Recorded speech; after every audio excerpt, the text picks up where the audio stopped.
Hey guys, meron tayong finished product na phone case owl. Ayan siya.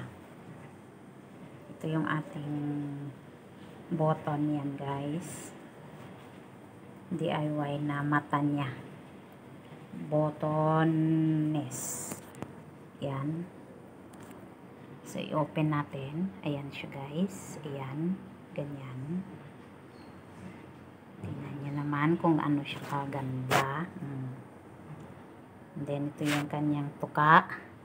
Ito yung kanyang dalawang cute na paa. Ayan guys. Phone case. Double purpose naman to. Pwede naman siyang gawing sling bag. Gawa ako dito. Gawa na lang ako ng sling niya. Ayan.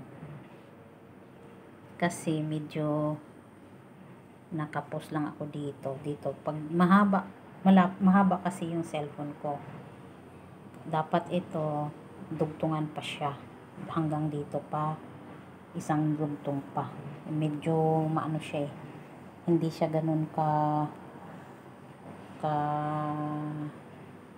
accurate dito ito sa akin cellphone. Pero yung haba, medyo nakapos. Kaya dugtungan ko na lang siya, guys. Ito, akin na lang yung sample. Kung mahaba yung cellphone nyo, dagdagan yung dito. Ito. So, mag-a-add pa ako dito ng dalawa. Para medyo matakpan talaga yung, yung phone na pag nilagay mo sa loob. Pero ito, pwede naman bag sa mga bata. Sa mga bata pwede yan. Yung ganito dito, pwede yan dugtungan dito hanggang dito. Ganon. Para sa mahaba sa phone. Ito, kanyang mata. Ito na yung na-finish product ko. So, sa sunod, gawa ako ng kanyang tutorial. So, ito muna kung sino yung may gusto. Ayan guys. Na dapat may sukat din ng ating cellphone. Diba? Cute niya guys. Ganyan yung aking owl. Ganyan lang yung mata niya. Gawa tayo ng yung iba pang kulay ng. Ito kasi DIY lang to. Ito na lang yung nakita ko doon sa extra lang ng mga botones. Dapat medyo malalaki pa talaga o whatever na pwedeng maglagay pa dyan ng ibang decoration. So, ganyan lang siya. Plain.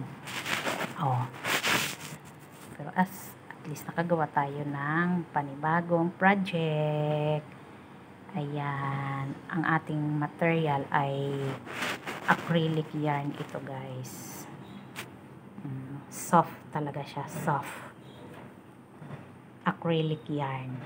Product from Daiso, Japan. Ayan. Pero made ito nakin. Made Merlet OFW Vlog.